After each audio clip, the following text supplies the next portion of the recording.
my magnificent young world changers. Are you ready to learn some constitutional law and change the world? Well, this talk is about the First Amendment.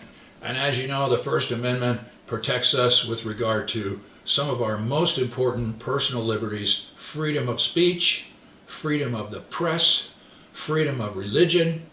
But the two that you might have missed when you were in grade school is it also guarantees the right to peaceable assembly, and it also guarantees the right to petition the government for the redress of grievances, to complain to the government and ask for relief when you believe the government is treating you unfairly. So those are the things that are covered in the First Amendment. Freedom of speech, freedom of the press, freedom of religion, the right to peaceable assembly, and the right to petition the government for redress of grievances. So let's start with freedom of religion.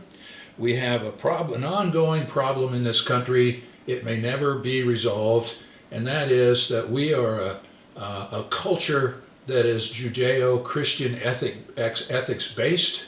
At least the founding fathers were clearly a Judeo-Christian ethic culture, and many of our laws, even though we said, look, many of us came to the American continent to escape religious persecution in Europe or in other places where there was an entanglement of the government being involved in religion and using religion to consolidate power, persecuting people who were not in the government-approved religion.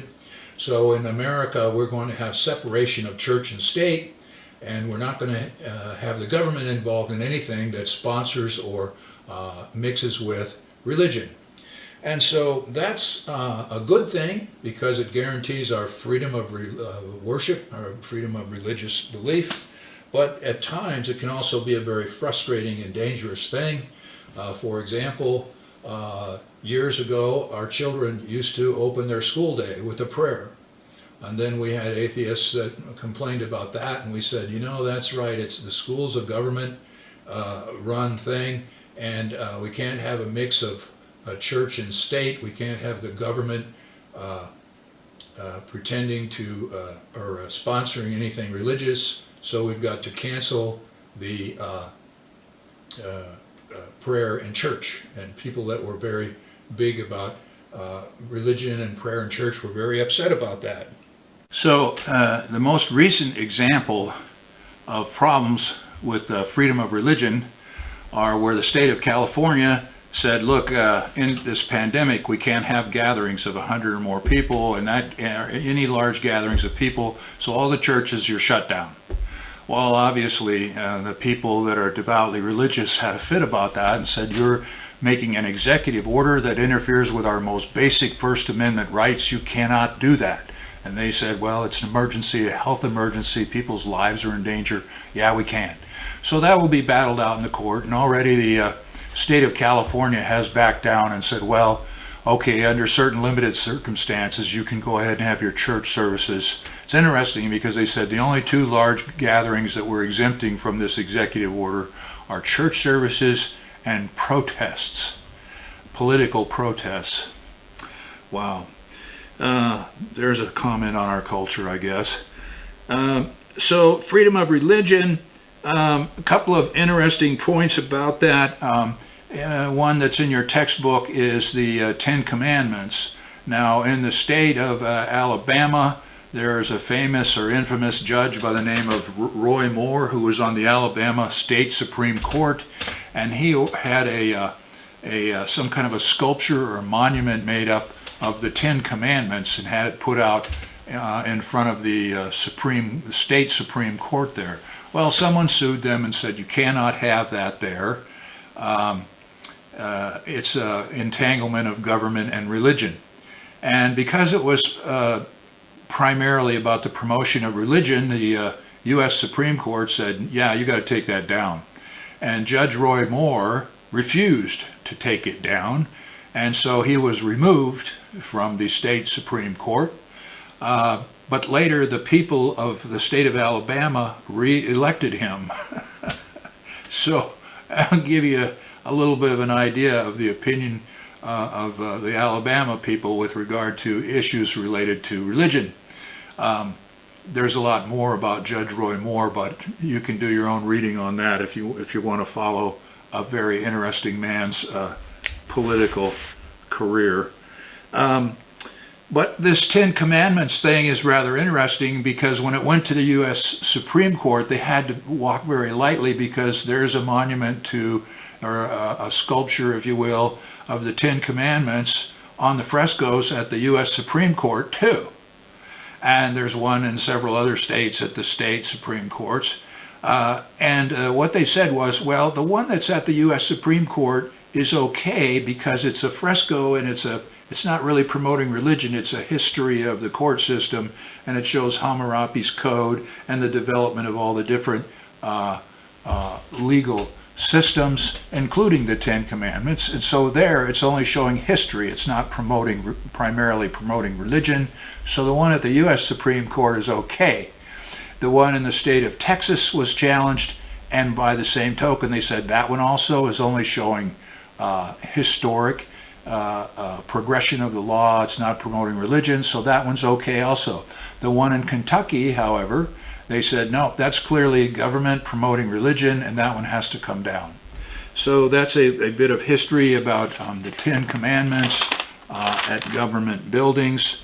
It becomes a hotly debated discussion almost every Christmas season when someone wants to put up some kind of Christmas decoration or Christmas scene at a government building, and someone else complains and says, that's government promoting a specific type of religion, and we don't want that stuff around the government buildings. So perhaps that's unfortunate, but that's the ongoing nature of our devotion to religion, and at the same time our devotion to preventing an entanglement of government and religion. And of course now, so many people seem to be drifting away from the religious beliefs of their ancestors. One could argue that our country is now descending into a godless culture, and that many of our laws and rules will change based upon the fact that we are no longer controlled primarily by a Judeo-Christian ethic. That is something that would be very interesting for us to discuss if this was a live class, but I'll leave it for now. And so we move on from freedom of religion in the First Amendment to freedom of speech, and there's always interesting stuff going on there. Right now we have the demonstrations in the streets, and we have the cities burning, and people are saying that's okay because it's the First Amendment right to protest and peaceably assemble, although many of the assemblies, there's nothing peaceful about them. And so it's a difficult issue. Should we allow these protests to go on, and to what extent? When is it no longer a peaceable assembly and time to arrest people that are causing $400,000 worth of damage to the federal building in Portland, or burning up cars in the streets, or whatever else they're doing? Tough discussions. So let's move on to one of the issues in the textbook, which is, well, what about freedom of speech on the job? A really interesting case there. There was a deputy district attorney in Los Angeles County who became outspoken about the fact that the police had made some false representations in a declaration they submitted in order to obtain a search warrant. And so it was this deputy district attorney's opinion that all evidence recovered based on that search warrant should have been thrown out, and therefore the case against that alleged criminal should have been dismissed.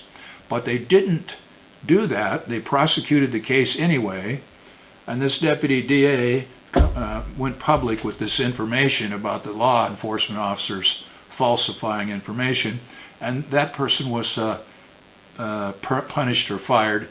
And they sued and said, that's First Amendment. It's criticism of corruption in government. Most important kind of freedom of speech. Can't fire me for doing that. And the court said, yeah, we can. They said, when you're an employee of the government, there's a governmental interest sometimes in maintaining the confidentiality of the information that you have access to.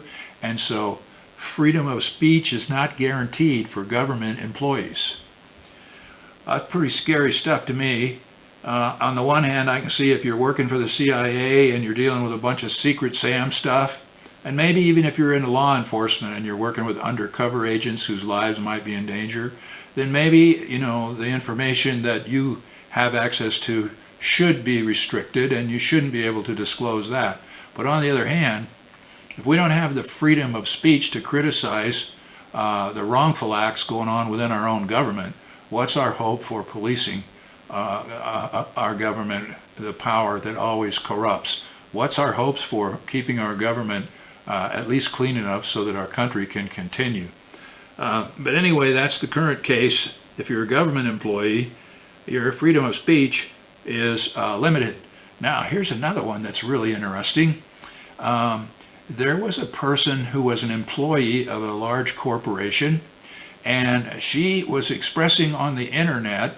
There was a chat room that was for investors that invested money in that particular corporation, and she began to disclose some information on there about there was some hanky-panky going on with their bookkeeping or something, and the corporation found out that this anonymous employee was putting out this confidential information about the company, and they sued the server because the server had the ability to track down who that person was that was putting this stuff on anonymously, and they said, you must disclose who this person is so that we can fire them or take whatever action we want to take against them because they're one of our employees and they're violating their contract with us.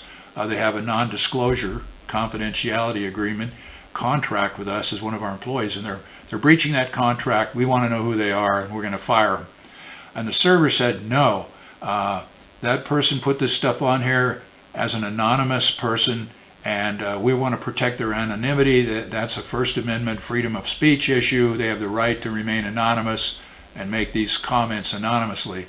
And the court said, no, they don't, because, and you may not agree with this, I'm not sure I entirely agree with this either, but this is what the court said, and it has some logic to it. They said, this person had a contract with that corporation in which they agreed by contract not to disclose the confidential information. When they got on the internet and they disclosed that information, they were breaching their contract, so they were engaged in illegal activity. And illegal speech is not protected by the Constitution, so server, you must disclose who that employee is. Wow, what do you think about that one? Be careful about the next time you decide to criticize whatever big company it is that you work for. Okay, and that brings me to the next huge question in the whole area of freedom of speech is, what about the internet? When a server like TikTok or Twitter doesn't like what you're saying or decides that what you're saying is not accurate about the pandemic or about Donald Trump or whatever it is you're attacking or criticizing, should they have the right to just shut you off? Because that's what they're doing right now. If they're a privately owned a company, maybe so. But when they are a part of a nationwide or worldwide broadcasting system of information, and perhaps even their source of communicating is licensed by the government, do they have the right to shut down your speech then? Even if they think it's crazy conspiracy talk or it's hate speech, do they have the right to censor you? We're going to have to talk about that a lot more before we have this current dispute resolved. And then we get to the issue of hate speech and also appropriate speech, codes of behavior or codes of conduct which tend to limit or restrict or modify or edit your speech. You don't have to look very far. You can look right at Sierra College and you can see people who are saying every time an instructor puts their name up on any communication, they're supposed to demonstrate their sensitivity to people that are gender confused or transgender and have next to their name what gender designations they want to be used when discussing with them or addressing with him. So you put George Smith, he, him, Sally Jones, she, her. I don't know what you put if you're transgender or you're confused, but apparently there's something they want you to use too. I'm old. You young people figure that out. But anyway, that's a control of your speech. What if you are a devoutly Christian person and you find that whole thing about catering to homosexuals or transgenders, you find that offensive to your religious beliefs? Are you no longer free to express your beliefs? Afraid you guys already know the answer to that. But what about hate speech? Hate speech is really troubling to me. Of course, I don't want people inciting violence and hatred and speaking hatred. I absolutely don't want people doing that. But are we free to restrict that speech? Are we still a democracy with the free exchange of ideas if we punish people for engaging in hate speech? And here's the one that bothers me right now: hate crimes.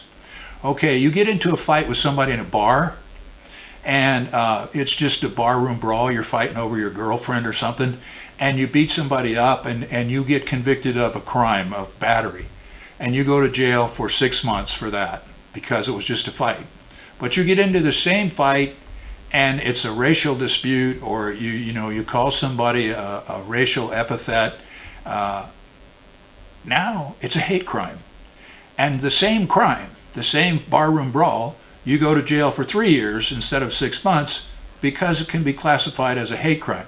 You did exactly the same crime, but on one of those two occasions, you did it with an attitude that the government disapproves of. You did it with perhaps some speech that the government disapproves of, so you go to jail for 3 years longer. What's wrong with that picture, folks, in light of the constitutional guarantee of freedom of speech? I think there's a big problem with hate crimes, and that whole area should be looked at again. But with regard to colleges, what we have is we have colleges that have formed codes of student conduct, and in many of those universities, Yale, I think, or Harvard is the one in the textbook as an example, it says all of your speech and behavior here at this college should be consistent with our code of conduct, which says no vilification of other people based on their race or their color or their gender, no hate speech, no speech like this or like that. In every college that has attempted to form a student conduct code book which limits or restricts speech like that, where it's been challenged in the courts, it's been stricken down as an unconstitutional interference with freedom of speech. So far you can't do that, and thank God you can't do that. But we have an interesting case in the book. It's the I don't know the Greek letters, but it's IOTA XI versus George Mason University. And there was a fraternity at George Mason University, and they had an annual big drunken party skit thing called the Ugly Woman Contest. And in that contest, male frat members dressed up as women and mimicked women and did, great big breasts and all the silly drunken things you would expect. Some not so amusing, Hispanic, cultural Hispanic woman and a black, a mime of a black woman. And so women and minorities caught wind of this thing, and this year they had, or not this year, but that year, they had a big fit, and they sued in the court. Well, first they complained to the school, and the school punished the frat and said, you don't do that anymore. And the frat sued the school and said, you can't punish us for this. It's First Amendment freedom of speech stuff. And so the thing went to court, and the legal issue is really interesting, because the legal issue is this silly drunken skit stuff, this entertainment. Is that protected speech, or is that just entertainment? And basically what the court said was, there's a fine line between what's just silly entertainment and what's possibly political satire or having an important message. And that line is too difficult to distinguish. And so for the most part, entertainment, even though it may be low quality and insulting entertainment, it's protected speech. And so the college cannot censure the frat for no matter how offensive you may find that particular behavior.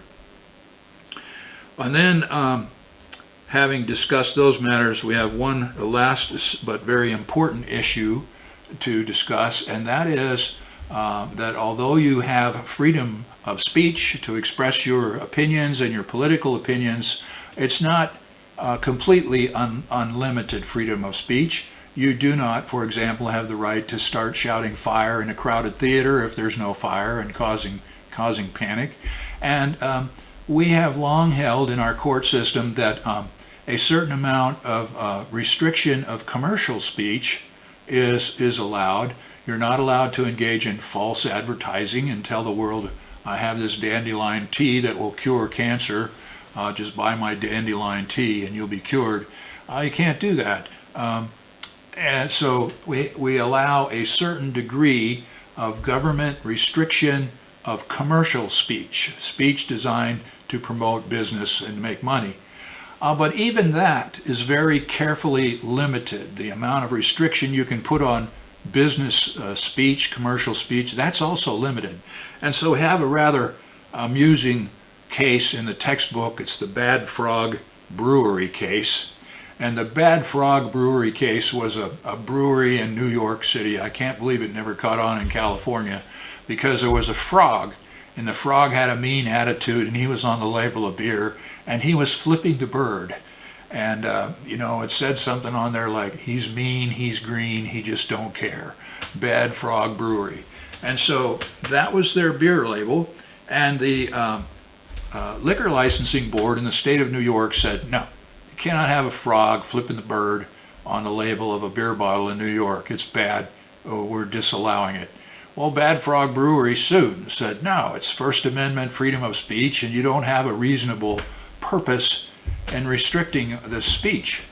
And so this thing went to court, and they applied what was called the Hudson test from the Hudson case, to determine whether or not the government should be allowed to restrict that speech. And in the Hudson case, there's a two-part test. The first part is the speech itself has to be lawful and not deceptive. So they say, well, there's no fraud going on here. They're not making false promises about their beer. They're just a frog. So it's not unlawful. So then the second part of the test, which is maybe the more important part, is the government has to have a substantial state interest in protecting some government purpose in order to justify restricting speech. And so the court said, well, here you are, you're the Liquor Licensing Board. What's your government purpose in restricting this speech? And the licensing board said, well, there's two things. We think that frog encourages people to drink too much, and one of our stated duties is to encourage temperance. So it interferes with temperance. And the second thing is it's an obscene gesture, and we're trying to protect our children from being exposed to vulgarities and obscene gestures. So the court looked at that and they said, well, you have no evidence whatsoever that you've presented that a frog flipping a bird is going to encourage excessive drinking. Maybe it will, maybe it won't, but we're the court, and if you can't present any evidence, we're throwing that one out. No evidence that a frog flipping the bird encourages excessive drinking. So then we look at the protection of children from being exposed to this vulgarity. And they said the other thing we look at is there any less restrictive means that you could have used to avoid exposure of children to this vulgarity than completely banning the frog label? And they said, yeah, there really is, because you have adult magazines in grocery stores and other things that are adult material, and what you do is you just put that stuff up on a higher shelf, and maybe you put a cover over the offensive part of it. And you could have done something like require the beer to be on a higher shelf and cover the frog flipping the bird, and you didn't do that. You just said complete ban on the frog flipping the bird. So the court said, you know what, government of New York, you cannot restrict the Bad Frog Brewery. The frog gets to continue flipping the bird. So that is a case on government regulation of commercial speech. Government can regulate commercial speech, but only on a fairly restricted basis, because even commercial speech is a sacred thing in the United States. That's the end of our discussion of the First Amendment.